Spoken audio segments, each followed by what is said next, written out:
I want to talk about the unique grief that happens when you don't realize your parent is a narcissist until later in life. There's a wide spectrum of being an adult child of narcissists. Some people from a young age felt unsupported, unloved, mistreated, neglected in a conscious way by their parent. And there are other folks that end up in shock because there is a large event, something they didn't foresee, whether that is the death of a family member, an argument over a will, an argument over money, a divorce, some internal calamity that exposes the narcissist as the selfish, manipulative, and exploitative person that they actually are. So narcissists put on a show. They have a lot of superficial parts, playing the game parts, image preservation parts. They often don't show their true colors, their darkness, unless they're exposed.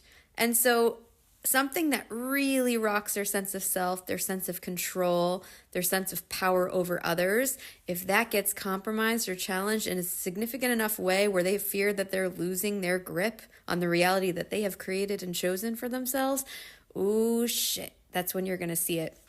And it can be devastating for the adult child of the narcissist who previously, up until that point, bought into the story, into the narrative that their parent created, that they are all loving, all knowing, all powerful, will always take care of you, will always be loyal to you.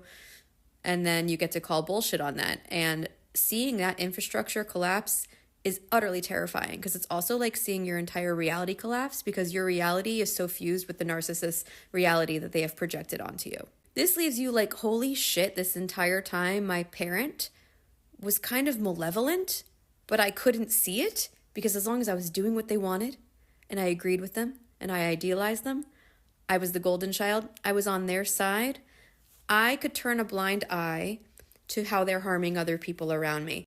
Because until this point, you probably bought into their rationalizations and their projections onto other people, like they were angry for a good reason, or they were scapegoating people for a good reason, they were betrayed by people, you were buying into their stories about everyone like is disloyal to them and everyone lets them down, and then you're like, oh shit, now I'm the one who let them down because I'm not standing up for them, or I don't believe them, and now I'm the fucking enemy? That's when you see it, and it is the worst. It is so painful because it's the moment in which you become villainized in your own family, that you see your family for who they really were, and you learn that you could have never trusted your parents. You were just only on their good side for a while. So you have two choices at that point. You have the choice to agree with them and decide you are the bad kid and identify as the villain. Or you have the choice to reclaim your power in yourself and disidentify from their projection, which is challenging to do alone, and that's why there is therapy. But you are not alone. This is a common story of children who thought their parents were unconditionally loving until they found that conditional end to the love.